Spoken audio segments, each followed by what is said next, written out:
خلفای راشدین رسول الله صلی الله علیه وسلم ژوند 14 کاله په مکه معظمه کې اول سری دعوت و بیا علني دعوت شروع شو. علني دعوت نه 14 کاله چې کله په مکه معظمه کې تیر کړه، خلکو توطیه جوړه کړه چې پیغمبر له منځه یوسي ووژني.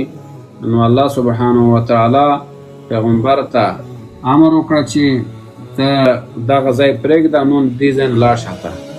نو حضرت محمد صلی الله علیه وسلم مکه معظمه پرېښودل او مدینه منوره ته لاړه. هلته چې ده رسول الله صلی الله علیه وسلم 2 کاله پورې هم هلته نظام جوړول. اول مسجد جوړ کړه، بیا هلته یو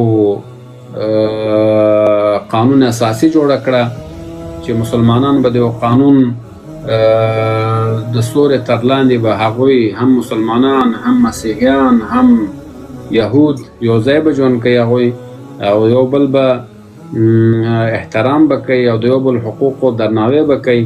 او دغه کوم چې میثاق مدینه په نوم چې قانون اساسي جوړ شوی و، د هغه قانون اصولو تر لاندې هغوی به ژوند کوي او هغوی به ژوند کوي. نو رسول الله صلی الله علیه وسلم نو دغه کارونه چې کله مدینه منوره ته لاړه، نو دغه کارونه ترسره کړه. نو حضرت محمد صلی الله علیه وسلم 2 کالو پورې په دغه کارونه کې مصروف و. 2 کالو بعد نامرد مشرکانو توطیه جوړ کړه او هغه وویل چې باید موږ لاړ شو دغه مسلمانان مدینه کې هم موږ له منځه یوسو. نو هغوی تصمیم ونیول چې مدینه ته لاړ شو، موږ تاسو حضرت محمد صلی الله علیه وسلم به له منځه وړو او چې بیخي نښه او نشان یې پاتې نشي. نو بیا الله سبحانه وتعالی مسلمانانو باندې جهاد فرض کړه. اولنۍ غزوه چې ده هغه د غزوه بدر و چې هلته د مسلمانانو او د کافرانو ډېر ستره جنگ شوی ده او ډېر خلک هلته له منځه تړلي دي او په جنگ کې د کفارو خسائر ډېر زیات و، د مسلمانانو نه سره د دې نه چې تعداد د هغوی ډېر زیات و. خو اما هغه اولنۍ جنگ د اسلام د غلبې او د پیروزي او د کفر د محوه کېدلو هغه اولنۍ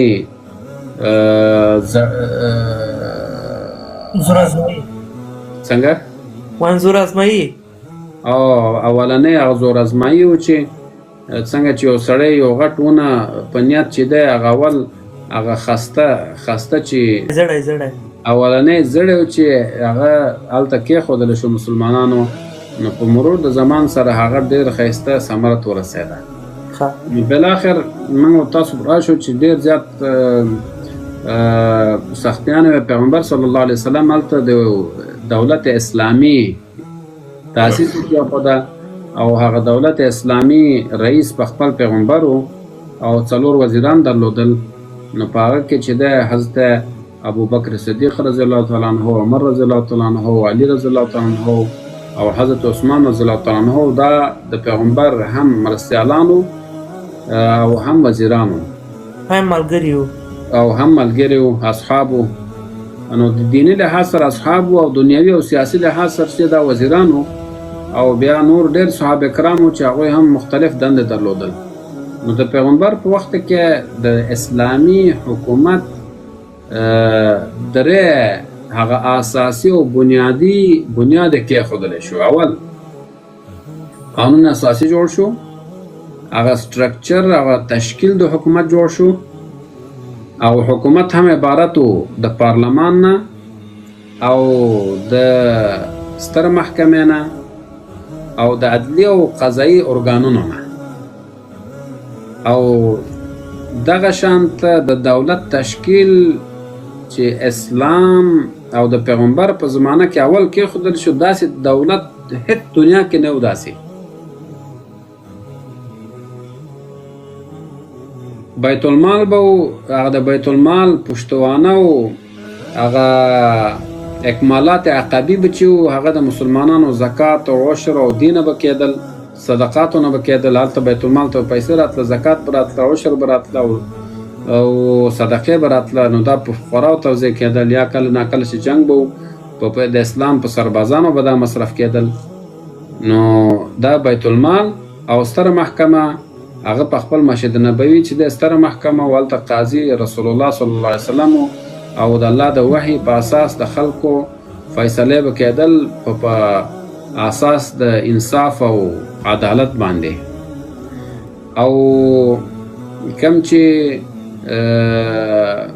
قوه اجرایه و کنه، قوه اجرایه، قوه مقننه و قوه مقننه چې ده خو هغه محکمه عدل شو، او قوه اجرایه چې هغه تاسیس دی اردو، تاسیس دی اردو چې پاک ابو هريره رضی الله تعالی عنہ، حضرت سلمان فارسی رضی الله تعالی عنہ و حضرت مصعب بن زبیر رضی الله تعالی عنہ، ډیر صحابه کرام هم قومندانان او هم سفیران ولته هم هغه سربازان د اسلام او مجهزه هغه په یو خاص نظامی یونیفورم باندې سمبال منظم اردو درلودل. او د دې ترڅنګ چې ده نو دولت عبارت دغه مختصر شیزون نه ده، خو دا ذکر تاسو ته ډالۍ کوم چې د ښه حکومتولي او د دولت چې ده تاسیس زموږ ستاسو پیغمبر اول اخر اسلام او خلکو ته ډالۍ کړی. پارلمان هلته موجود و چې پارلمان پخوا به کافرانو او مشرکینو په مکه کې هم درلودل په نوم د دارالندوه، خو اما د مسلمانانو پارلمان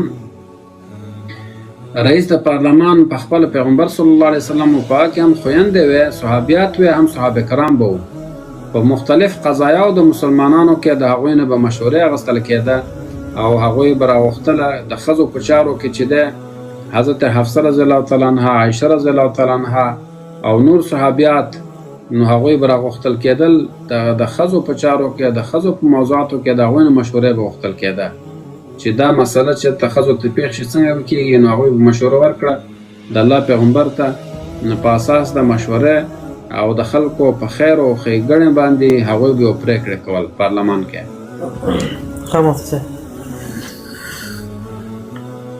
او رسول الله صلی الله علیه وسلم تقریبا د دوشنبه په ورځ په 11 د ربیع الاول باندې او 622 میلادي کال کې او په مدینه منوره ښار کې او په مسجد نبوي ترڅنګ چې د پیغمبر کور و هلته وفات شوی ده. او د هغې د وفات نه وروسته مسلمانانو حضرت ابوبکر صدیق رضی الله تعالی عنہ